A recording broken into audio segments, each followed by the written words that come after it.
मैं हूँ अभी यूरोप कॉन्टिनेंट की हाईएस्ट पीक माउंट एल्ब्रस की शिखर पे। चारों तरफ सिर्फ बर्फ है, सफेद, कठोर और बेरहम। आसमान और जमीन के बीच कोई फर्क नहीं बचता। सांसें भारी हैं, दिल की धड़कन तेज है और शरीर का हर हिस्सा ठंड से लड़ रहा है। ऐसे में एक इंसान पूरी दुनिया से कटा हुआ यूरोप की सबसे ऊंची चोटी पर खड़ा है। न कोई आवाज, न कोई मदद, न कोई ऑक्सीजन सिलेंडर, सिर्फ हौसला और 24 घंटे का ऐसा इम्तिहान जो इंसानी ताकत की आखिरी सीमा तय करता है। नमस्कार, मैं हूं रिजवान मंसूरी और आप देख रहे हैं हमजा हेडलाइन। ये कोई सामान्य खबर नहीं है, ये कहानी है भारत के उस बेटे की जिसने दुनिया की सबसे कठिन जगहों में से एक पर जाकर यह साबित कर दिया कि इंसानी जज्बा हालात से बड़ा होता है। भारतीय पर्वतारोही रोहताश खिलेरी ने माउंट एल्ब्रस के शिखर पर वो कर दिखाया जो आज तक कोई नहीं कर सका। 18,510 फीट ऊंची यह छोटी यूरोप की सबसे ऊंची चोटी मानी जाती है। यहां पहुंचना ही एक उपलब्धि है, लेकिन यहां बिना ऑक्सीजन के 24 घंटे रुकना, यह अपने आप में इतिहास है। माउंट एल्ब्रस कोई साधारण पर्वत नहीं है। यहां मौसम कभी दोस्त नहीं बनता।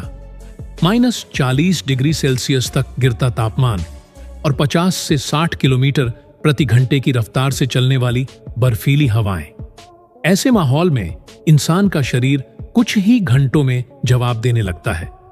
उंगलियां सुन्न हो जाती हैं, सोचने समझने की क्षमता कमजोर पड़ने लगती है और हर गुजरता मिनट जीवन के लिए संघर्ष बन जाता है। लेकिन रोहताश खिलेरी ने इस संघर्ष को स्वीकार किया।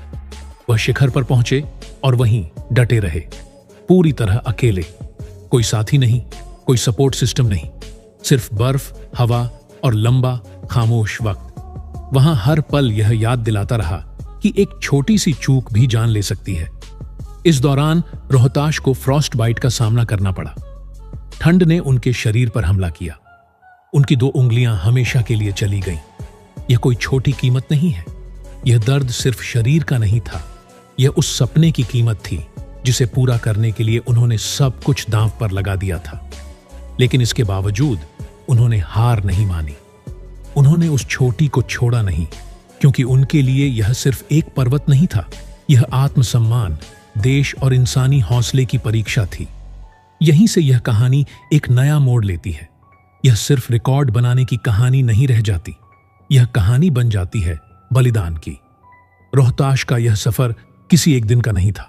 इसके पीछे सालों की तैयारी थी, शारीरिक मेहनत, मानसिक प्रशिक्षण, अनुशासन और खुद पर भरोसा।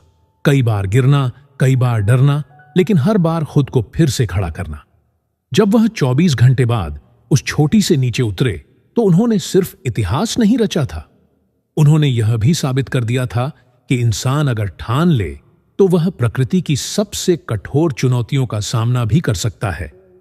उनकी यह उपलब्धि आज उन हजारों युवाओं के लिए प्रेरणा है जो सपने तो देखते हैं लेकिन रास्ते की कठिनाइयों से डर जाते हैं।